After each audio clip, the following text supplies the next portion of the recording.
I'm Kentucky Patrick Bateman, and this is my friend Paul Allen. What are you doing a YouTube video, Bateman? Why, yes I am, Paul. Do you film girls that you fuck on YouTube? Absolutely, Paul. You put it on YouTube? Tonight, however, we're talking about a little thing called 10 movies you should watch during the Halloween season. I thought we were going to listen to records, man. Absolutely. We will. Okay. We're going to listen to Hit to Be Square as soon as we're done here. I hope so, because that's the newest album that just came out. Let me start, Paul. Go ahead. A little film called The Exorcist. Now, I understand that many people may not want something so dark and so frightening with their first Halloween experience, but let me tell you, there is nothing more frightening than this piece of filmmaking right here, Paul. You never met my mother-in-law then. That is a fact. I have not. I know. Yes, about a 12-year-old girl named Reagan who's possessed by a demon who calls himself Captain Howdy. Howdy? Yes. Like the show? Absolutely. That's fucking stupid. In this film, you can see 12-year-old Reagan stabbing herself in the vagina with a crucifix and screaming the words, "Jesus fuck me." Sounds like your last night in Reno, Bateman. How would you know, Paul? So you told everybody at the office. This film is absolutely frightening to the point that audience members in the theater were literally throwing up in their laps. I'll tell you what, it sounds like my traffic jam this morning when we're going to work. I recommend The Exorcist as absolute perfect viewing for Halloween, as long as you don't have anyone too young or squeamish in the audience. How about you, Paul? I don't know, like Halloween 4 is pretty good. I like watching that around the Halloween time, I guess. It's got some good scenes at the beginning. Return of Michael Myers, I think it's called. It's pretty good, man. It's, except you don't get to see some of the kills that they promised, I guess. But, it's whatever. It's fun, though. It's a fun movie. I don't know. But, yeah. By the way, how long is this going to take? Because, I got Dorsey reservations in about an hour. You mean Dorsia? Yeah, whatever. I've been there 3 times this week. It doesn't really... Yeah, Dorsia. Interesting. Yeah. Halloween 4, though. Yeah, that's a nice one. Tell me, Paul, have you been able to score your Halloween Kills screener tickets yet? Actually, yeah, it's crazy that you brought that up. Teresa from accounting brought me up some tickets to go. It's pretty nuts. Interesting. Yeah, I didn't even really care, because, I thought they stopped making those fucking movies. Stupid. Did you get one?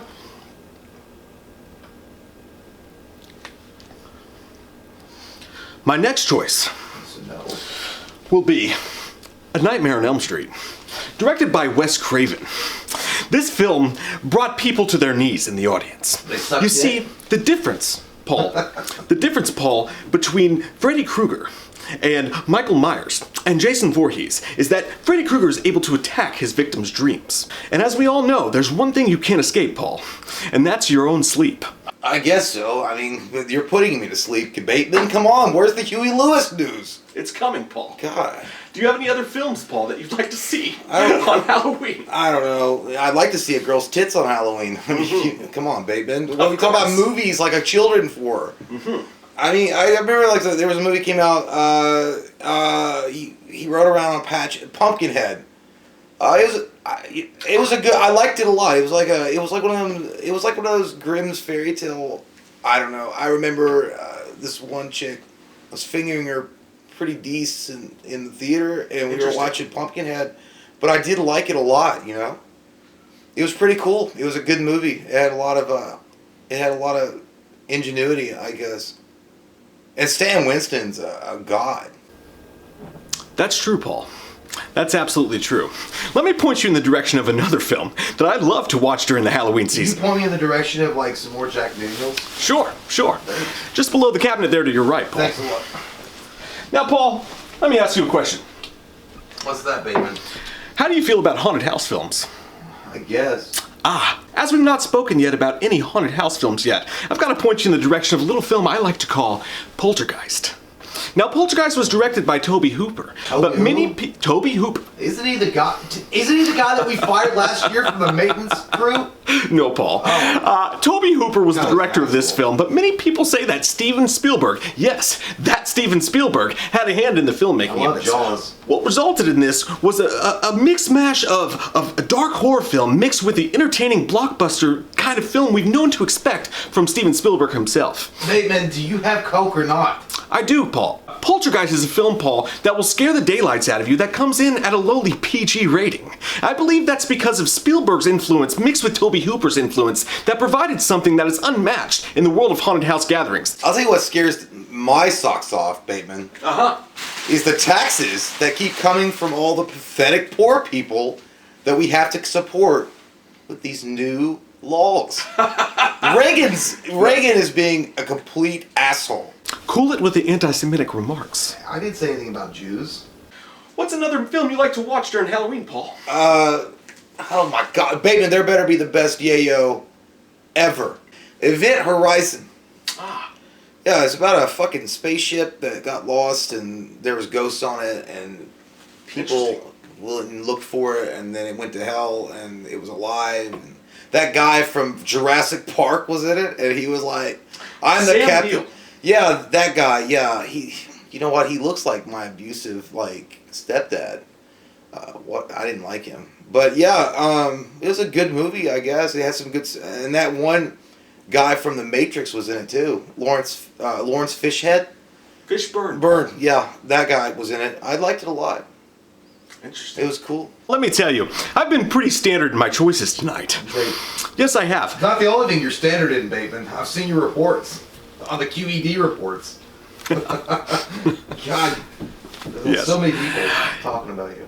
Anyways, let me point you in a direction of something a little bit different that I like to call The Guest. Adam Wingard's film was a surprise to many audiences because they never even heard of it before, Paul. Yes, a man... But hey, baby, you know what that reminds me is when...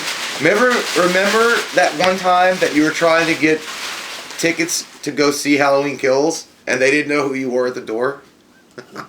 A man named Dan Stevens starred in a movie called The Guest. It was directed by a man named Adam Wingard, who was an indie director at the time, did a couple films by the name of VHS, things like that. Currently, he's been doing things such as Godzilla vs. Kong, large, huge movies for the blockbuster audiences. But it all started with The Guest. Now, what you might say to yourself is, The Guest is not a horror film, per se, Paul. But The Guest has in it an ending sequence that takes place at a Halloween dance. Can I tell you something that's dumber than what you just said? Sure, Paul. This fucking invite to your apartment, Bateman. Come on. Where's the coke and where's the women? It's coming, Paul. In The Guest, Dan Stevens shows up. He's a mysterious military man who's visiting the family of his fellow slain partner. Jesus. No one knows who he is, and his performance is as robotic as it is charismatic. It's very entertaining to watch, and I won't give anything else away. Monster Squad. I liked that. That movie was a pretty good movie. I don't know. It was some, but to be honest with you, it was on during, what happened, Bateman? We were at a party and it was on the screen and they had just rented it on Betamax. Was it Betamax? No, it might have been VCR. And the girl was blowing me while we were watching it, but it was still a good movie, man. Those kids had gumption and they hunted monsters and stuff. Yeah, bro. Yeah, I liked that movie a lot. It had Dracula and it had The Mummy and Creature from the Black Lagoon and it had Frankenstein and it had the girls of Dracula or his wives. He was banging all of them, Bateman. And he didn't even work for any kind of worthy business. He was just a dead guy in a cape and those sluts were blowing him. Yeah, Monster Squad, man. That's it. Monster Squad. That's a good one. Excellent choice, Paul. I think so. My final choice of the evening is going to be a film called The Crow. Now, what you might be telling yourself is that The Crow is a fantasy film, an action film. What is that? The Crow is a film that stars a man named Brandon Lee in one of the performances of his life. A young man is killed and his wife raped and killed as well on something called, wait for it, Paul, Devil's Night. Stupid. Devil's Night comes, these people rape his wife. They kill her. They kill him. Yet a crow comes a-tapping at his tombstone, Paul. A crow comes a-tapping and he's brought back to life. When he's brought back to life, he realizes that he has the powers of healing. And he decides to go on a vengeance tour for all of those that have wronged him. First off, why are you going to live in Detroit? That's a stupid plot. No one chooses to live there. You know what I mean? Yes. So stupid. Yes. Well, what's with the axe? As the character says in the film, Paul, it can't rain all the time. this is kind of fun. I'm not gonna lie, a little bit. And it's kind of crazy to see you cut loose like this, baby, because you're such a tight ass at work. You always look like you're on that verge of a constipated fart. I would say, because it makes sense in the business that we work in. John Carpenter's vampires. Yeah. And I like that guy, John Carpenter. He wears a leather jacket, but he looks like he doesn't have that much money. But I still kind of look up to him a little bit because he seems like a decent kind of guy. But that movie was pretty good. It's about vampires, obviously. But the bloodsuckers that we work with make those guys look like pussies. Ooh. Yeah. Excellent choices. And let me remind you What? that these are not films you have to watch on Halloween night. These can be films that you could watch anytime during the spooky season of October. Oh, and hey, Paul. Yeah?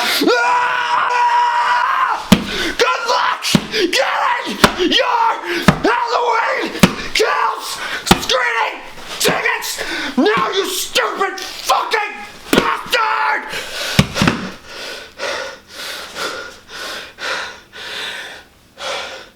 Subscribe to our Patreon for an American Psycho commentary, Paul.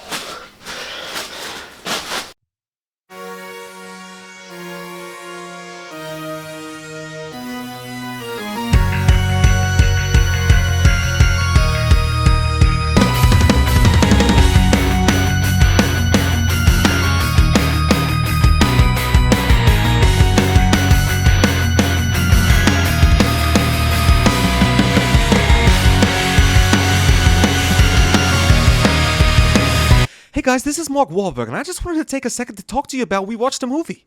They got a really good Patreon going on over there. They'll do videos for you based on any of their characters. They'll do commentaries for you. They'll do movie reviews for you. They got behind-the-scenes videos. You got 20% off of all their merch. They'll even make you your own video store card like Blockbuster back in the day. They got commentaries just sitting there waiting to be fucked by your movie ears.